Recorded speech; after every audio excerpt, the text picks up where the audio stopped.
رب العالمين والصلاة والسلام على أشرف الأنبياء والمرسلين محمد وآله وصحبه أجمعين أما بعد قابل صد احترام صدر اجلاس مہمانان گرامی قدر علماء کرام فضلاء عظام بزرگ اور دوستوں، المعہد العالی الاسلامی جس کا یہ 20واں سالانہ اجلاس ہے اور اس مؤقر معروف مستند و معتبر ادارے کی خدمات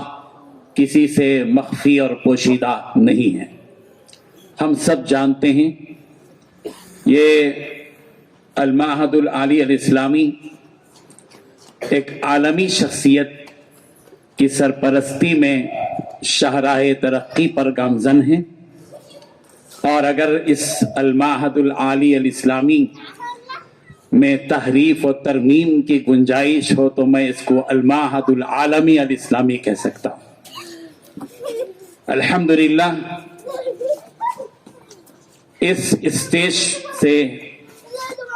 اگر خدمت خلق اور علماء کرام کی ذمہ داریوں کو عنوان بنا کر کچھ کہنے کی اجازت اور اس کا انتظام کیا گیا ہے تو یہ خود اس بات کی دلیل ہے کہ خدمت خلق کی کس قدر اہمیت ہے۔ یہاں علماء کرام موجود ہیں اور وہ طلباء عزیز یہاں موجود ہیں جو اب میدان میں کودیں گے، جن کے ہاتھ میں سند فضیلت دی جائے گی اور قوم کے سامنے انہیں پیش کیا جائے گا۔ اور جیسے کہ اجلاس کے آغاز ہی سے ڈیبٹ کے نام پر جو بحث ہوئی ہے، یہ خود یہ ضرورت ہے اس وقت کی اور وقت کے تقاضے میں شامل ہے، اور یہ عمل بتاتا ہے کہ کس قدر دوربینی کے ساتھ یہاں ان افراد کو تیار کیا جا رہا ہے جن افراد کی ملت کے لیے اور قوم کے لیے اور اس ملک کے لیے ضرورت ہے۔ مجھے جو عنوان دیا گیا ہے وہ خدمت خلق کا ہے کہ علماء کرام کی کیا ذمہ داریاں ہیں اس سلسلے میں۔ میں ایک خاص موضوع کو یا ایک خاص عنوان کو لے کر آپ سے گفتگو کرنا چاہتا ہوں۔ دیکھیے، ہم لوگ العلماء ورثۃ الانبیاء کے قائل ہیں، اور جب یہ علماء نبیوں کے وارث ہیں تو نبیوں کے صرف علم کے نہیں بلکہ ان کی سیرت، ان کی زندگی اور ان کے اسوہ حسنہ کے بھی وارث ہیں۔ اور اگر ہم انبیاء کرام علیہم الصلاۃ والتسلیم کی زندگی کا جائزہ لیں تو آپ بآسانی اس حقیقت کو سمجھ سکتے ہیں کہ علماء کا تعلق صرف مسجد کی چہار دیواری سے یا مدرسے کی چہار دیواری سے نہیں ہے، بلکہ ان کے علم کا اور ان کی زندگی کا تعلق جہاں مدارس کی چہار دیواری سے ہے اور مساجد سے ہے، وہیں ان کا بڑا تعلق قوم سے ہے، سماج سے ہے، معاشرے سے ہے، ان افراد سے ہے جن کا انہیں ایک امام بنایا گیا ہے اور ایک قائد بنایا گیا ہے اور ایک ذمہ دار بنایا گیا ہے۔ جو علماء کرام میدان میں کود رہے ہیں، میں ان سے مخاطب ہوں کہ وہ اس نیت کے ساتھ آگے بڑھیں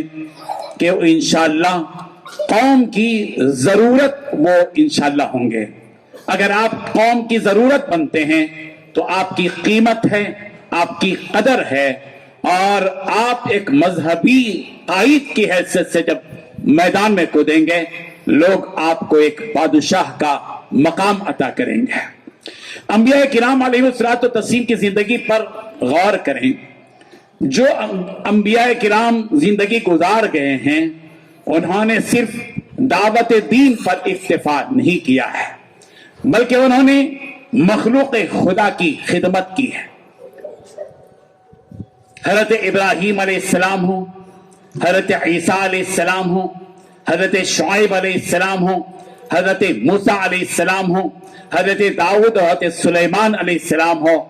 ان کی زندگی کے واقعات قرآن مجید میں موجود ہیں جو اس بات کی دلیل ہیں کہ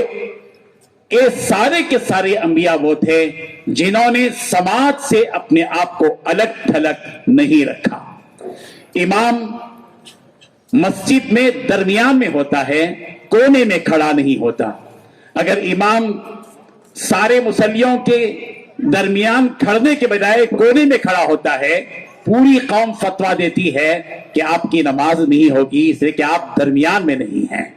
چاہے وہ عالم صاحب فتویٰ نہ دے قوم تو دے گی. تو امام کو درمیان میں کھڑا جانے کا مطلب یہ ہے کہ امام عالم وہ قوم کے درمیان میں رہے گا، قوم کے کونے میں نہیں رہے گا. انبیاء کرام علیہم الصلوۃ والتسلیم قوم کے درمیان میں تھے، سماج کے درمیان میں تھے، معاشرے کے بیچ میں انہوں نے اپنی پوری زندگی گزاری ہے. حضرت داؤد علیہ السلام اور حضرت سلیمان علیہ السلام انہوں نے جہاں بادشاہت کی اور انہوں نے جہاں نبوت کے فرائض انجام دیے، انہوں نے وہیں قوم کے درمیان ہونے والے جھگڑوں کا تصفیہ کیا، کاؤنسلنگ کی. بکری کا قصہ ہو، کھیت اور بکری کا قصہ ہو، ہم سب جانتے ہیں کہ قرآن مجید نے ان واقعات کو پیش کیا ہے. حضرت یوسف علیہ السلام نبی ہیں، قید خانے میں ہیں اور خبرگیری، عیادت، بیماروں کی انہیں پرسہ دینا، انہیں تسلی دینا اور پریشان حال وہ قیدی جنہوں نے کچھ پریشان حال خواب دیکھا ان کو اس کی تعبیر دینا، تدبیر دینا، یہ کس نے کام کیا تھا؟ یہ حضرت یوسف علیہ السلام نے قید خانے کی زندگی میں کیا تھا. ایک نبی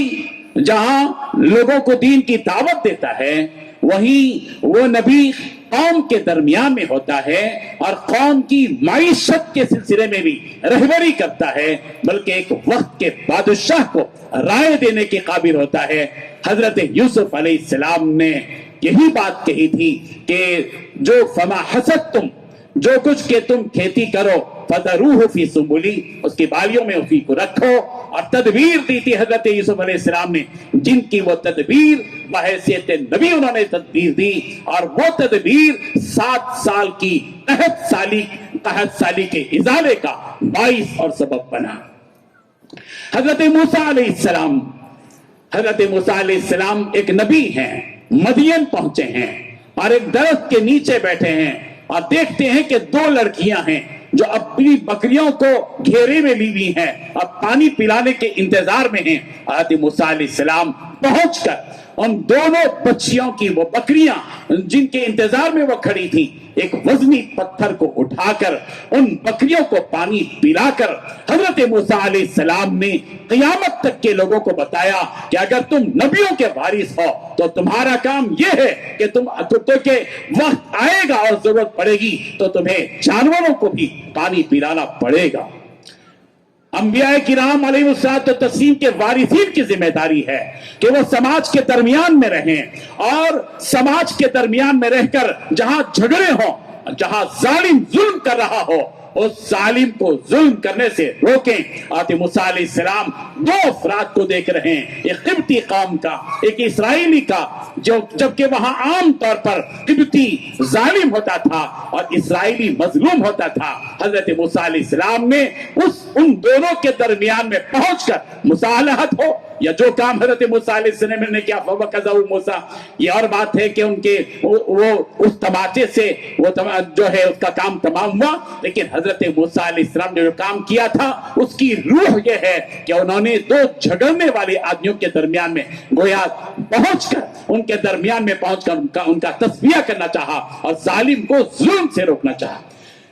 جو بھی انبیاء کرام علیہم الصلوۃ والتسلیم کے وارث ہیں ان کی ذمہ داری ہے کہ وہ سماج کے درمیان میں رہیں. حضرت شعیب علیہ السلام وقت کے نبی ہیں، لیکن قرآن مجید کہہ رہا ہے حضرت شعیب علیہ السلام سماج کے درمیان میں ہیں، سماج کی خرابیوں اور معاشرے کے بگاڑ کو دور کرتے ہیں. ایک طرف تو کہتے ہیں اوفوا المکیال والمیزان، سماج پر نظر ہے، بازار میں منڈی میں تولا جا رہا ہے، ناپا جا رہا ہے، لیکن اس میں گڑبڑ کی جا رہی ہے. تو حضرت شعیب علیہ السلام قوم اور سماج کے اور اس معاشرے کے اس بگاڑ کو دور کرتے ہیں اور کہتے ہیں اوفوا المکیال والمیزان.